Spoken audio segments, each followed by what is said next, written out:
ચૂંટણી પંચે રાજકીય પાર્ટીઓને મળતા ફંડની વિગતો જાહેર કરી છે। ચૂંટણી પંચની આધિકારિક વેબસાઇટ પર આ વિગતો મૂકવામાં આવી છે। ઈસીઆઈની વેબસાઇટ પર વર્ષ 2023-24નો ડેટા જાહેર કરાયો છે। સૌથી વધારે બીજેપીને 2244 કરોડનું ફંડ મળ્યું છે। ગયા વર્ષ કરતા 3 ગણું ફંડ ભારતીય જનતા પાર્ટીને મળ્યું છે। કોંગ્રેસને 2023-24માં 288.90 કરોડનું ફંડ મળ્યું। ઇલેક્ટોરલ બોન્ડ દ્વારા ફંડના મામલે કોંગ્રેસ કરતા બીઆરએસ આગળ છે। બીઆરએસને 495.5 કરોડ મળ્યા છે તો કોંગ્રેસને માત્ર 156 કરોડ ઇલેક્ટોરલ બોન્ડ દ્વારા મળ્યા છે।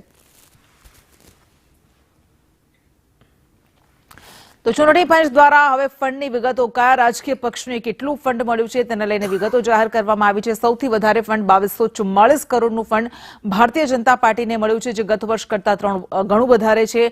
કોંગ્રેસને 288.9 કરોડનું ફંડ મળ્યું છે। જો કે ઇલેક્ટોરલ બોન્ડ દ્વારા કોંગ્રેસને જે ફંડ મળ્યું તેના કરતા બીઆરએસને વધારે ફંડ મળેલું છે।